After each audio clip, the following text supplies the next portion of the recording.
Botany part 2 BSc third final year. प्रश्न 2 कोशिका भित्ति की संरचना तथा कार्यों का वर्णन कीजिए। 4 बार बोल रहे हैं, पढ़ने निकले वाले छात्रों को राजनीति से दूर रहना चाहिए हैं?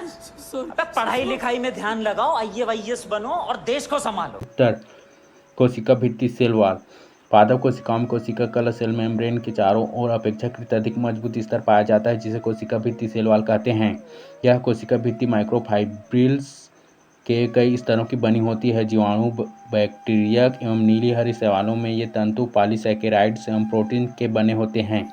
उच्च वर्गीय पौधों की कोशिका भित्ति सेल्यूलोज की बनी होती है, जबकि कवकों की कोशिका भित्ति पॉलीसैकेराइड्स एवं काइटिन की बनी होती है। कोशिका भित्ति की संरचना structure of cell wall.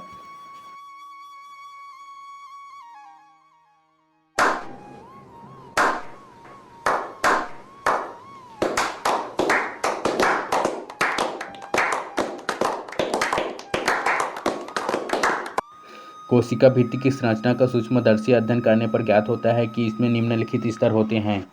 1 Madhya पटलिका middle lamella. 2 प्राथमिक कोशिका भित्ति प्राइमरी सेल वॉल।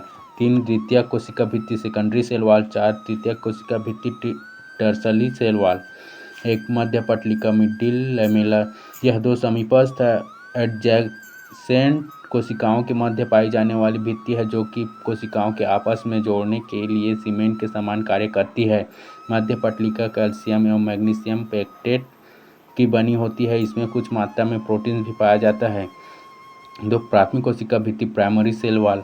यह भित्ति मध्य पट्टिका के ठीक नीचे पाई जाती है। रासायनिक संरचना की दृष्टि से यह पेक्टेट, हेमीसेल्यूलोज एवं कुछ पॉलीसैकेराइड्स की बनी होती है। यह भित्ति लचीली, इलास्टिक एवं जलयोजित हाइड्रेट होती है। 3 द्वितीयक कोशिका भित्ति सेकेंडरी सेल वॉल। जब कोशिकाओं की वृद्धि, ग्रोथ एवं विभाजन डिवीजन की क्रियाएं रुक जाती हैं, तब प्राथमिक कोशिका भित्ति के ऊपर कोशिका द्रव्य के द्वारा स्रावित पदार्थ जमा होकर एक और भित्ति बना देते हैं, जिसे द्वितीय कोशिका भित्ति सेकेंडरी सेल वॉल कहते हैं।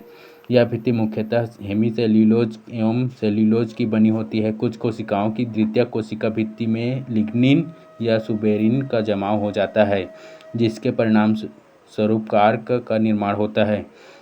यह भित्ति कोशिका को यांत्रिक सहारा प्रदान करने का कार्य करती है। कभी कभी द्वितीयक भित्ति के निर्माण के समय कुछ स्थान खाली छूट जाते हैं, जिससे गर्त पिट्स का निर्माण होता है। इन गर्तों को प्लाज्मोडेस्मेटा भी कहते हैं। इन गर्तों से होकर एक कोशिका का जीव द्रव्य दूसरी कोशिका के जीव द्रव्य से जुड़ा रहता है। मजा नहीं आ रहा है। 4 तृतीयक कोशिका भित्ति टर्सरी सेल वॉल। अनावृत बीजी जिम्नोस्पर्म पौधों की जाइलम वाहिनियों, जाइलम ट्रैकिड्स की द्वितीयक कोशिका भित्ति के बाहर की ओर लिग्निन आदि के जमाव के फलस्वरूप तृतीयक भित्ति का निर्माण होता है। सामान्यतः कोशिका भित्ति सेल्यूलोज नामक पॉलीसैकेराइड की बनी होती है, जिसका सामान्य सूत्र C6H10O5² होता है। सेल्यूलोज के साथ कुछ पेक्टिक पदार्थ, पेक्टिक सब्सटेंस, हेमीसेल्यूलोज, कुछ अन्य पॉलीसैकेराइड्स भी पाए जाते हैं। मध्य पटलिका मिडिल लैमेला मुख्य रूप से कैल्शियम एवं मैग्नीशियम पेक्टेट की बनी होती है। प्राथमिक एवं द्वितीयक कोशिका भित्तियां मुख्य रूप से सेल्यूलोज की बनी होती हैं। क्या साबित करना चाहता है तू? क्या साबित करना चाहता है तू? सेल्यूलोज के अणुओं का औसतन 100 श्रृंखलाओं को मिलाकर एक मिसेली कप या प्रारंभिक फाइब्रिल एलिमेंट्री फाइब्रिल बनता है। इन 20 प्रारंभिक फाइब्रिलों का समूह बंडल मिलकर एक माइक्रोफाइब्रिल का निर्माण करता है। लगभग 250 माइक्रोफाइब्रिल का एक समूह एक फाइब्रिल निर्मित करता है। माइक्रोफाइब्रिल प्राथमिक भित्ति में कोशिका की अनुप्रस्थ दिशा में तथा द्वितीयक भित्ति में लंबाई की दिशा में कुंडलाकार रूप से विन्यस्त रहते हैं। अच्छा है, बहुत अच्छा आइडिया। कोशिका भित्ति को अगर इलेक्ट्रॉन सूक्ष्मदर्शी में देखें तो यह अनेक सूक्ष्म तंतुओं की बनी होती है, जो पॉलीसैकेराइड मुख्यतः पेक्टिन और हेमीसेल्यूलोज की बनी आधात्री मैट्रिक्स में पड़े रहते हैं।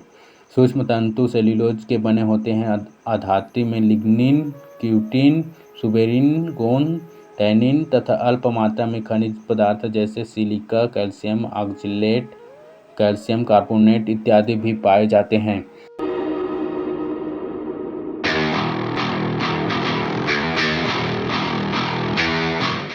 कोशिका भित्ति के कार्य, फंक्शन ऑफ सेल वॉल, एक कोशिका को मजबूती तथा यांत्रिक सहारा प्रदान करना, दो कोशिका को निश्चित आकार प्रदान करना, तीन भौतिक दबावों से कोशिका की सुरक्षा करना, चार पदार्थों के आवागमन को नियंत्रित रखना, पाँच यह विभिन्न कोशिकाओं के कोशिका द्रव्य में संबंध स्थापित करने का कार्य करती है।